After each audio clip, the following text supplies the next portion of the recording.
Alright, so I'm officially caught up with Berserk.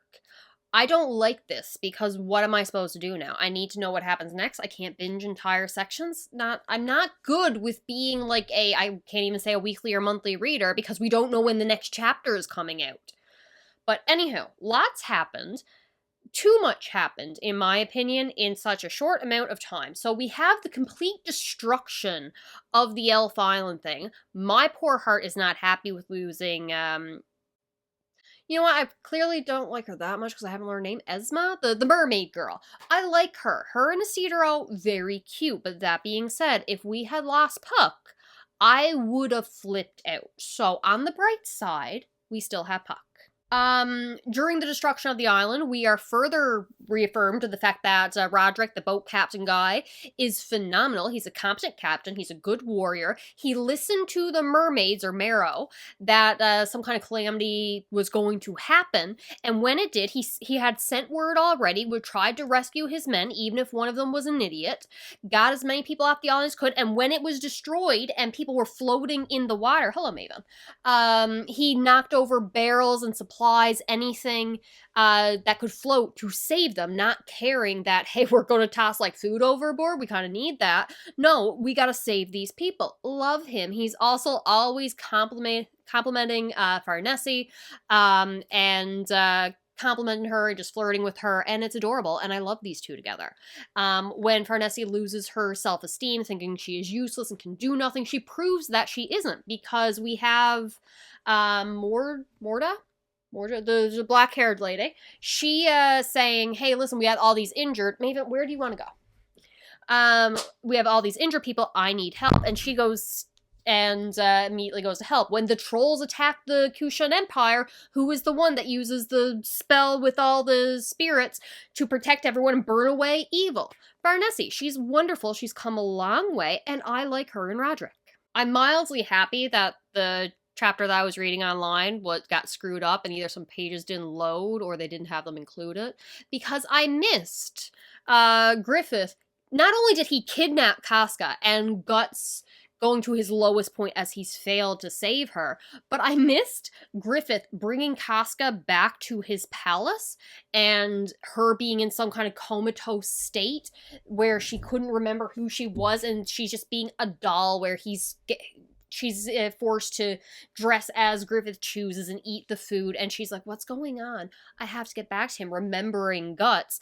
And she starts fighting, thankfully, the people around her, but of course she falls back into Griffith's control, and it's just like the little bird is back in her cage or asleep or something like that, and I'm like, you bastards, all of you. So like, we just got Casca back, and now all of a sudden, we've lost her again. Not only that, we just got her memory back, but now she's hypnotized in a spell, in a trance, and half asleep, and has to break free of that. With Griffith again, I'm not happy. I would have ranted, but this time in separation has made me realize now Casca has to save herself, or Shurika can come and save her and help, and they can team up. I don't care, but I need her to not be in a trance spell for very long. But I am wondering, why did Griffith take her to begin with? He already got the medium lady who's completely in love with him. He already got the princess/queen who's totally in love with him. Everyone around him is completely obsessed with him and all-powerful. Why did he take Casca? Casca, I'm going with, is his weakness somehow. Possibly relate to the fetus/kid baby thing that was reborn into this world with him. But I'm going with she is his weakness. I still have no idea about why Guts couldn't hit him. Like, was he astral projecting? But if so, like, why could he pick up Casca? Like, it didn't make sense. Like, what is he? He's this evil spirit, like, was when Shurika saw him with the old whatever it's called. I don't know what Griffith is right now. I am obsessed with whatever headspace Guts is in, because he's failed. He's depressed. He's at his lowest point. He drops his sword, and he has a conversation with the beast monster dog thing, where the beast monster dog thing is like, give me your soul. Surrender everything to me. Your body, your mind, your soul, all of it. And Guts is just comatose. He's not fighting back. And I'm like, no, Guts will finish this as a human. He doesn't need your help. But no, he's going to conquer it. And we see all the chains on that that dog monster breaking as it's going to let go. And I'm waiting for Guts to snap, but he never snaps. Even when the Kushan Empire people come and take him hostage and put him in a cell, and the mask buddy demon comes to kill him, Guts just welcomes death. He's done. He's out of it. And I'm shocked that he has not snapped. But I'm going with, he's currently in the prison cell thing, whatever, and it will be there that he will come to his senses. He will regain his thoughts, he will master the beast, and be better and stronger than he was before, and I need that, because I need Guts back. Isidro, I love the character work being done with him, because he idolizes Guts, so to see Guts be taken down, to not be fighting back, to be weak, an idiot as he calls him, Isidro can't accept this. This is his hero who has fallen, who has failed, and is refusing to get back up, because Guts always saves him. He always gets back up. How could he just take this lying down? So I love Isidro's reaction to this. Again, I love that Puck is still here, even though he's not being a comedy duo with Isidro right now.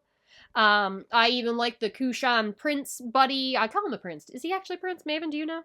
I don't actually know if he's a prince. I learned his name for half a second. Slot? He had a lot of awesome moments. Him and the old sorcerer buddy, Dabi? Maybe. Definitely have a plan, because Dabi guy, the sorcerer buddy, is just like, yeah, Emperor buddy. Those trolls and everything that just attacked our home, and the evil monster demons, and the mask guy who came out of the Northern Emperor's tribe leader person's back, yeah, that was all Guts' fault. He's the person who led them here. But if we kill him just outright, who knows what'll happen? It's better if we just seal him up in this place. And the Emperor's like, yeah, good plan. Go and do that. Seal him up. The plan is to get Guts back to fighting, because the Kushan Emperor and everyone, all the tribes and clans, have joined forces, and they're taking in people into their military because the ship washed up on their coast, to fight back against Griffith. And they're going to need Guts' help. They know what kind of soldier he is. They know what kind of swordsman he is. Lastly, like, Rickert and Erica are here, and they are adorable, and I love them, and just Rickert being reunited with, Guts, even though Guts is kind of out of it, I'm all for that. So overall, enjoying these new chapters. Cut to past Jessica reading, and then a quick chat on, what I think about a new author taking over.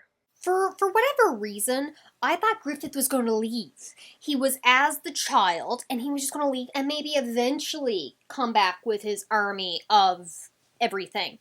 But, okay, fully naked, Casca comes and sees him there, and she has a minor panic attack. The curse mark on her chest starts bleeding. Everything looks frantically evil. Shurika is screaming. Guts charges at him, currently standing between the cabin where Casca and everyone is, and Griffith charges at him, but the sword goes right through him, as if he's not even there. It's like he's in the spirit's outer body, whatever. And he keeps trying to slash at him. It doesn't work. You have all the creatures of the forest and the fairy realm realizing something is up. The queen lady drops to her knees as, like, they're going to come for us. Everything will be lost. This time of peace is over. An opening has been allowed for these evil presences to get in. And I thought Griffith was just going to leave and then later come back and cause havoc. But no, he kidnaps Casca. After everything, he kidnaps Casca. Guts swings his sword, not realizing it's going to go through Griffith, hit Casca and everyone there because he went around Guts. Kazad showed up to be a distraction. But the sword stops at Griffith's shoulder because Guts knew that he had to stop it or hit Casca, or he became physical to protect Casca because the sword would have hit her. Physical, I'm going with. I don't know what happened. There was a lot of swinging involved. Then Griffith disappears, reappears, holding Casca, and I'm not okay. A rage-fueled Guts did his best to swing his Dragon Slayer, but he was still helpless. There's really no way to stop this resist this dark invasion. Yeah, I still don't know if Guts stopped his swing, which seems pretty unlikely because of the rage he was in. I don't think he was thinking clearly, so I'm going more likely Griffith just couldn't be hurt. Like, the sword didn't cut through him? I don't know. Guts is pissed. The art style, I know we got a new author. It feels different. I'll think about it later. I gotta compare and contrast. Well, that was violent. I like Isma and Isidoro, okay? These little globby form things were attacking, and he's like, don't you dare leave my side. He was going to protect her no matter what. Skull Knight shows up to protect him from these dark little globby things, and is like, you guys have to run. And he's like, I'm not abandoning anyone. I'm staying here. I'm not leaving a fight. And she's like, yeah, go Isidoro. And I'm just like, babies, run. Please, sweethearts, go. And Skull Knight, you know, impressed by the willingness of man to defy calamity, sure. The fiance buddy, Roderick, maybe? His thought is, there are people on this on the island, is Farnese okay? Because the mermaids told them that something bad was going to happen, so they were getting ready to leave and sent word in. They got swarmed by the globby black things, but were able to get back on the ship, and globby black things evaporated into light and with seawater, whatever. They had to dump a bunch of stuff overboard to help people who are drowning, and now I'm upset because everyone who, I guess has, like, not human blood is turning into light and disappearing, and including Esma, in front of Isidoro because they can't remain in the corporeal world anymore, and she's just disappearing, and she disappears, and her clothes are left behind, and he's reaching for her. I'm not happy. I like Isidoro. I'm very upset. I'm very upset. Oh, and Casca's gone.